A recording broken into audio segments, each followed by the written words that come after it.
Hello साथियों, सबसे पहले हम इस तरह से गूगल अर्थ ओपन कर लेंगे। गूगल अर्थ ओपन करने के बाद अब इस पर हम यहाँ से जो आप देख रहे हैं ये होता है सर्च बार। इस सर्च बार में हम जा कर के अपने उस लोकेशन का कोऑर्डिनेट फिट कर देंगे, अदरवाइज उस क्षेत्र का नाम डाल देंगे जहाँ पर हमें टोपोशीट सुपर इम्पोज या ओवरले करना है। तो हम यहाँ का नाम डाल देते हैं। हमारे पास जो कि टोपोशीट जो है, हम वो टोपो शीट ओपन करते हैं। सबसे पहले मान लीजिए हमें ये वाली टोपो शीट यहाँ पर ओवरले करनी है। हम इसे जूम करते हैं, कोई एक कोऑर्डिनेट देख लेते हैं इसका। कोई भी एक कॉर्नर का कोऑर्डिनेट देख लीजिए। यहाँ पर लैटिट्यूड दिया हुआ है 22 डिग्री 15 मिनट और लॉन्गिट्यूड 81 डिग्री। तो हम यहाँ पर 22 degree 15 minute 0 second comma 81 degree 0 minute 0 second ये करके हम एंटर करते हैं। तो देखिए हमारा कोऑर्डिनेट यहाँ पे लिख के आ गया है और हम सीधे उस लोकेशन पे पहुँच जाएंगे। ये वाली हमारी पॉइंट है। साथियों, हमने पहले ही टोपो शीट को इस तरह से सुपर इम्पोज करके रखा हुआ है। अभी हम इसे हटा देंगे और आपको दोबारा इसे कैसे ओवरले करते हैं इस चीज़ के बारे में बताएंगे। तो सबसे पहले हम समझ लेते हैं कि हमें टोपो शीट को इस प्रकार से गूगल अर्थ के ऊपर ओवरले करने की क्या ज़रूरत है, क्योंकि ऑलरेडी हमारे पास गूगल अर्थ में नदी, पहाड़, जंगल, गांव, घर सारी चीज़ें तो बनी हुई हैं। हम सैटेलाइट इमेज पे जाकर के उसे एकदम रियल लुक में भी देख सकते हैं। तो फिर हमें टोपोशीट को ओवरले करने की क्या आवश्यकता है। तो साथियों, जैसे कि यदि आप सिविल फील्ड से रिलेटेड हैं और यदि आप किसी ऐसे पोस्ट पे हैं जहां पर आपको कोई डिज़ाइन करनी होती है, जैसे डैम, ब्रिज इत्यादि का, तो वहाँ पर आपको कैचमेंट एरिया की ज़रूरत पड़ती है।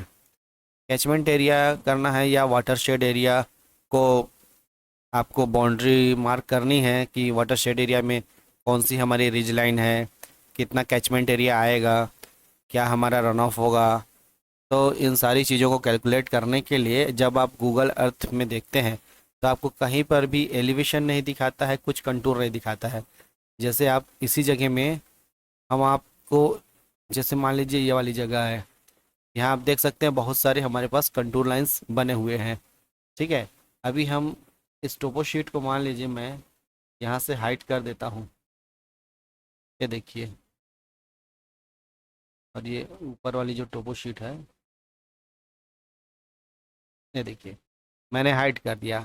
अभी क्या है, हाइड करने के बाद इस वाली लोकेशन पे इसका क्या कंटूर है, क्या कैचमेंट एरिया है, कौन सा हिली एरिया है, कौन सा वैली एरिया है, ये सारी चीज़ें, मतलब आप इसे 3D में देखेंगे तो थोड़ा आपको हिली और वैली एरिया तो दिखेगा, बट उसका एलिवेशन आपको समझ में नहीं आएगा कि वो कितना हाइट है।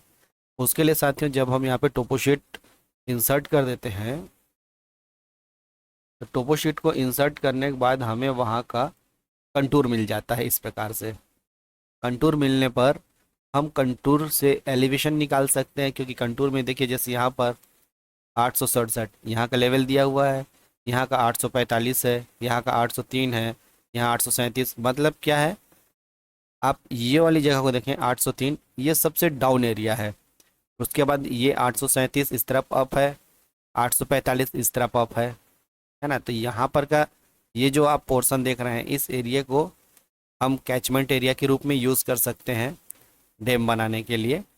तो इन कंटूर्स से हमें इसका रिज लाइन मिल जाएगा, क्योंकि देख सकते हैं यहाँ पे 837 है, 803 है, तो रिज लाइन हम 803 से ज़्यादा दे नहीं पाएंगे क्योंकि टॉप हाइट यही है ना। तो इस प्रकार हमें कंटूर से हमें वह एरिया मिल जाता है कि हम कहाँ पर कैचमेंट एरिया बनाएं और कितना बड़ा कैचमेंट एरिया हम बनाना संभव है हमारे लिए, क्योंकि हमारे पास कंटूर से एलिवेशन मिल जाता है। तो इसलिए दोस्तों हम टोपो सीट को यहाँ पे ओवरले करते हैं। ये तो हो गई एक चीज़। दूसरी चीज़, आप यदि कोई चेक डैम के लिए बना यदि आप कोई चेक डैम बनाना चाहते हैं, तो चेक डैम के लिए क्या करना होता है, आपको खेतों के बीच से जो नाला बह करके जा रहा है उस बरसाती नाले में चेक डैम बनाना होता है। उसके लिए आपको क्या करना होगा, पर्टिकुलर उस जगह पे जाके आप जब लोकेशन लेते हैं नोट कैम से, तो उस लोकेशन को हम भुइयां वाले मैप में या विलेज मैप में मार्क नहीं कर सकते, क्योंकि उसमें कोऑर्डिनेट का कोई सिस्टम दिया ही नहीं होता है। तो जब हम उस चीज़ को ओवरले करते हैं तो हम उस पर कोऑर्डिनेट मार्क कर सकते हैं। कैसे, तो उस चीज़ को भी मैं आपको दिखाता हूँ। ये देखिए, हमने यहाँ पर भुइयां का एक मैप यहाँ पर ओवरले किया हुआ है। ये उसका रोड जा रहा है, आप देख सकते हैं इस प्रकार से। तो इस प्रकार रोड के ऊपर रोड हमने बिठा दिया। इसमें कोऑर्डिनेट्स नहीं है तो हम फीचर्स के अकॉर्डिंग इसको ओवरले करेंगे। तो इस प्रकार हमने इसे ओवरले कर दिया है। अब क्या होता है साथियों, जैसे हमने मान लीजिए फील्ड पे यहाँ पर ये नाले में यहाँ पर जाके हमने एक चेक डैम का कोऑर्डिनेट लिया, तो हम यहाँ पर चेक डैम बनाएंगे तो गांव में वह जो खेत है आजू बाजू का खेत, उसका खसरा नंबर कितना है और किसके नाम से वो खेत है, ये सारा जो लाभान्वित कृषक की सूची जब हम बनाएंगे, तो इस प्रकार हम इसे लाभान्वित कृषक की सूची बना सकते हैं। यहाँ पर आप टोपोशीट को भी ओवरले कर सकते हैं कैचमेंट एरिया को निर्धारित करने के लिए। तो इस प्रकार हम इसे यूज़ करते हैं। ये देखिए, ये आप खेत की बाउंड्री देख सकते हैं, एक के ऊपर एक कैसे बैठाया हुआ है हमने। तो इस प्रकार आप किसी भुइयां वाले कैडेस्ट्रल मैप को गूगल अर्थ में ओवरले करके आप अपने फील्ड से लाए हुए कोऑर्डिनेट के अकॉर्डिंग उसे इसमें ओवरले कर सकते हैं। ठीक है, जिससे आपका स्ट्रक्चर कहाँ कहाँ बनना है आप इसमें निर्धारित कर सकते हैं, कैचमेंट एरिया निर्धारित कर सकते हैं। तो साथियों, अभी मैं आपको एग्जाम्पल के लिए बताने जा रहा हूँ कि कैसे हम टोपोशीट को यहाँ पे ओवरले किए हैं। अभी तक तो आपने इसकी उपयोगिता के बारे में समझा। अब यदि आपके उपयोग की चीज़ है तो आप इसे आगे देख के समझिए कि हम इसे कैसे ओवरले करते हैं। तो सबसे पहले साथियों, मैं इस टोपोशीट को यहाँ से रिमूव कर देता हूँ। यहाँ सेलेक्ट करके राइट क्लिक करेंगे और यहाँ पे डिलीट का ऑप्शन है, इसे हम डिलीट कर देते हैं। ये देखिए, हमने उस टोपोशीट को डिलीट कर दिया। अब साथियों आइए हम देखते हैं कि इसमें हम टोपोशीट को कैसे ओवरले कर सकते हैं। ओवरले करने के लिए हमें यहाँ पे टोपोशीट को सबसे पहले इंपोर्ट करना होगा। उसके लिए ऑप्शन आप यहाँ पे देखिएगा, तो ऐड इमेज ओवरले, इसे हम क्लिक करते हैं। क्लिक करने के बाद ये ऑप्शन ओपन होता है, न्यू इमेज ओवरले। तो यहाँ पर हम उस टोपोशीट का कुछ नाम दे देते हैं। तो चलिए मैं केवल टोपो नाम दे देता हूँ। और यहाँ पर आप नाम कुछ भी दे सकते हैं, आपकी इच्छा है। ब्राउज फीचर में जाएंगे, जहाँ पे आपका टोपोशीट है उसे सेलेक्ट करिए, तो आपका टोपोशीट गूगल अर्थ के अंदर में इंपोर्ट हो जाएगा। इसके बाद आप इसे ओके कर दीजिए। ओके करने के बाद देखिए आपका टोपोशीट यहाँ पे आ गया है और यहाँ पर टोपो नाम से आपका एक फाइल बन गया है। अब क्या करेंगे, सबसे पहले हम यहाँ देखते हैं कि टोपोशीट में किसी एक कॉर्नर का कोऑर्डिनेट क्या है। तो इसी कोऑर्डिनेट को, इन चारों कॉर्नर के कोऑर्डिनेट जो है, जैसे इस कॉर्नर में है, इस कॉर्नर में है, तो चारों कॉर्नर के जो कोऑर्डिनेट हैं वो कोऑर्डिनेट हमने यहाँ पे फिक्स कर लिए। उसे फिक्स करने के लिए क्या करना होगा, आपको यहाँ पे जाना होगा ऐड प्लेसमेंट में। ऐड प्लेसमेंट में यहाँ पे जाके उसका नाम देना होगा न्यू पॉइंट। मैं ये नाम दे रहा हूँ, इसे मैं डिलीट कर दूंगा, ये एग्जाम्पल के लिए आपको दे रहा हूँ। जैसे मैंने न्यू पॉइंट लिख दिया, ठीक है, न्यू पॉइंट 1। अब क्या करेंगे हम न्यू पॉइंट 1 में, यहाँ पर देखिए लेटीट्यूड और लॉन्गिट्यूड पूछ रहा है। तो इस पॉइंट का लेटीट्यूड क्या है, इस पॉइंट का लेटीट्यूड यहाँ से आप जूम करेंगे कर्सर की मदद से, स्क्रॉल बटन को आप आगे की ओर रोटेट करेंगे तो ये जूम हो जाएगा। अभी देखिए इसका लेटीट्यूड 22 डिग्री 15 मिनट। तो हम इसे सेलेक्ट करते हैं, यहाँ पे लिख देंगे 22 स्पेस 15 मिनट स्पेस 0 सेकेंड। और इसका लॉन्गिट्यूड देखिए 81 degree 0 minute, 81 degree 0 minute 0 second. ठीक है साथियों, इतना करने के बाद हम इसे ओके कर देते हैं। तो वह पॉइंट हमारा देखिए कहाँ पे बन गया, फर्स्ट पॉइंट यहाँ पर। ये आपने देखा न्यू पॉइंट लिखा हुआ है ना। इसे हम ऑफ करते हैं, देखिए ये ऑफ हो गया, ये आ गया। इसमें आपको मैं जो पहले से पॉइंट डाला हूँ उनको मैं ऑफ करके दिखाता हूँ। ये देखिए हमने ऑफ कर दिया बाकी पॉइंट्स को। तो अभी क्या है, ये वाला जो हमने न्यू पॉइंट डाला ये पॉइंट आ गया, उसके कोऑर्डिनेट यहाँ पे लिखे हुए हैं 22 डिग्री 15 मिनट, 81 डिग्री 0 मिनट। ठीक है, तो इस प्रकार हम सारे पॉइंट्स को यहाँ पे डाल देते हैं।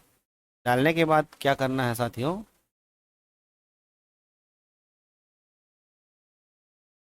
सारे पॉइंट्स को डालने के बाद अब उस पर हम इस टोपोशीट को बैठाएंगे। कैसे बैठाएंगे, तो हम टोपो पे चले जाते हैं, राइट क्लिक करते हैं, इसकी प्रॉपर्टी आएगी, यहाँ क्लिक करिए प्रॉपर्टी पे। उसके बाद ये उसकी ओपेसिटी है, हमें कितना उसे देखना है उसके लिए आप इसे कम या ज़्यादा कर सकते हैं। तो चलिए मैं अभी इतने में रखता हूँ। इस बॉक्स को साइड पे करते हैं, कट या ओके मत करिएगा वरना आप इसे मूव नहीं कर पाएंगे। अब क्या करना है, इस पॉइंट को पकड़िए और ये जो कॉर्नर है इस कॉर्नर पे हम ले जाके इस पॉइंट को बिठा देंगे। अच्छे से बिठाने के लिए हम यहाँ जूम करते हैं। जूम करने के बाद इस कॉर्नर को पकड़िए और इसे स्ट्रेच करके यहाँ पे ऐसे छोड़ दीजिए। तो देखिए ये इस क्रॉस पॉइंट पे बैठ गया है। जूम आउट करेंगे, इसी प्रकार हम दूसरे पॉइंट को यहाँ से पकड़ेंगे और इसे लाके यहाँ पे बिठा देंगे इस प्रकार। ठीक है साथियों, जो थोड़ा बड़ा मूव हो जाता है उसे फिर से आप एडजस्ट करेंगे इस तरह से। अब देखिए ये दोनों पॉइंट बैठ गया है। अब हम नीचे की पॉइंट्स को बिठा लेते हैं। नीचे की इस पॉइंट्स को पकड़िए और ऊपर की ओर इसे स्ट्रेच करिए। इस प्रकार इस पॉइंट को आप यहाँ पे बिठा दीजिए। जितनी एक्यूरेसी के साथ आप इसे बिठाएंगे उतने ही एक्यूरेसी के साथ में आपका काम आप आगे कर पाएंगे। देखिए हमने इसे प्रॉपर तरीके से बिठा दिया है। अभी हम देखते हैं हमारे पास ये जो ड्राइंग बैठ गई है, चारों कॉर्नर को फिर से हम चेक कर लेते हैं। ये थोड़ा सा ऊपर हो गया है, इसे भी थोड़ा सा नीचे करते हैं। ऐसे एक दो बार आप करेंगे तो आपकी ड्राइंग पूरी तरीके से परफेक्टली यहाँ पे आके बैठ जाएगी। ये देखिए ये थोड़ा सा, हाँ ठीक है, ओके। अब क्या करेंगे, हम इस बॉक्स से इसकी ओपेसिटी को कम या ज़्यादा कर सकते हैं। अभी देखिए हमारे पास यहाँ पे जो टोपो शीट है तो केवल टोपो शीट दिख रही है, गूगल अर्थ के फीचर्स नहीं दिख रहे हैं। हम क्या करेंगे, इसे थोड़ा सा विजिबिलिटी इसकी कम कर लेंगे। देखिए ज़्यादा कम करते हैं तो इस प्रकार टोपो शीट हमारी लगभग लगभग ख़त्म हो जाती है, बट कंटूर्स और गूगल अर्थ दोनों इस तरह से दिख रहे हैं। तो हम क्या करेंगे, इतने में हम इसे ओके कर देंगे। ठीक है, ये अपनी सुविधा के अनुसार आप कर सकते हैं। तो इसमें क्या होगा कि आपको टोपो शीट के फीचर्स भी दिख रहे हैं और गूगल अर्थ के फीचर्स भी दिख रहे हैं। इस प्रकार से आप इसे देख सकते हैं। यहाँ से आप व्यू पे जाएंगे, इसे रीसेट करके टिल्ट एंड कंपास कर दीजिए तो आपका टोपो शीट नॉर्थ के अकॉर्डिंग सेट हो जाएगा। अभी साथियों देखिए ये आपका टोपो शीट पूरी तरीके से सेट हो चुका है। मान लीजिए इस फीचर में कहीं पर भी, जैसे ये फीचर, इसे आप और अच्छे से बिठाना चाहें तो और अच्छे से बिठा सकते हैं। उसके लिए फिर से आपको क्या करना होगा, टोपो पे जाके इसकी प्रॉपर्टी भी जानी होगी। इसे आप साइड में कर दीजिए। अब इसे हम इसके जो सेंटर में ये मार्क बना हुआ है इससे हम पकड़ेंगे और इसे इस तरीके से बिठा देंगे और इसे हम ओके कर देंगे। ये देखिए अब ये मूव नहीं होगी। तो इस प्रकार हम इसे बैठा देंगे। साथियों एक्चुअली क्या होता है, जैसे आप टोपो शीट को ऑनलाइन डाउनलोड करते हैं तो वो एकदम फ्लैट अच्छे से एक पीडीएफ के रूप में रहता है या फिर इमेज के रूप में रहता है। तो उसे आप जब इस तरीके से ओवरले करेंगे तो एग्जैक्ट जैसे ये पॉइंट थोड़ा सा खसक गया ना, ये पॉइंट और ये पॉइंट, तो ये सारी चीज़ें प्रॉपर बैठेंगी। बट ये क्या है, हार्ड कॉपी को हमने स्कैनर से स्कैन करवाया था तो जिसके कारण ये देखिए थोड़ा सा मुड़ा मुड़ा सा है, इसलिए ये जो छोटे मोटे एरर्स दिख रहे हैं ये आएंगे। ठीक है, तो इसे आप मत देखिए। इसके लिए आप जो डाउनलोड करेंगे उस टोपो सीट से आप परफेक्ट इसे बैठा सकते हैं। तो मैं इस एग्जांपल के लिए इसे यहाँ पे इंपोर्ट किया हूँ। अब क्या है साथियों, कहीं पर भी आप क्लिक करेंगे तो आपको उस लोकेशन का कोऑर्डिनेट मिल जाएगा। मान लीजिए हमारे पास इस पोर्शन में कुछ बनाना है, ठीक है, तो हमें यहाँ का कोऑर्डिनेट चाहिए। हम क्या करेंगे, इस पॉइंटर को लेंगे, उसके बाद इसे हम जहाँ पर भी मूव करके प्लेस कर देंगे उस जगह का हमें कोऑर्डिनेट मिल जाएगा। जैसे मान लीजिए मैं इस जगह रखना चाहता हूँ, यहाँ रख दिया, उसका कोऑर्डिनेट हमें इसमें मिल जाएगा यहाँ पर। हम उसका नाम यहाँ दे सकते हैं, ओके करेंगे, सेव हो जाएगा वह पॉइंट। तो इस प्रकार साथियों हम टोपो शीट को या फिर भुइयां के नक्शे को, कैडेस्ट्रल मैप को गूगल अर्थ के ऊपर ओवरले कर सकते हैं। उम्मीद करता हूँ साथियों आपको मेरा यह बताने का तरीका और यह वीडियो बहुत पसंद आया होगा। यदि वीडियो पसंद आया है तो प्लीज़ मेरे चैनल को सब्सक्राइब करें। हमारे इस चैनल पर हम ऑटोकैड 3D 2D सर्वे से रिलेटेड, टोपोशीट इत्यादि, मतलब टोटली इंजीनियरिंग फील्ड से रिलेटेड चीज़ों के बारे में हम यहाँ पे डिस्कस करते हैं और वीडियोस तैयार करते हैं। यह चैनल आपके बहुत काम का है। हमारे चैनल पे विजिट करके और भी वीडियोस आप देख सकते हैं। वीडियो पूरा देखने के लिए आपका बहुत बहुत धन्यवाद। मिलते हैं नेक्स्ट इसी तरह के किसी अन्य वीडियो पे, तब तक के लिए जय हिंद।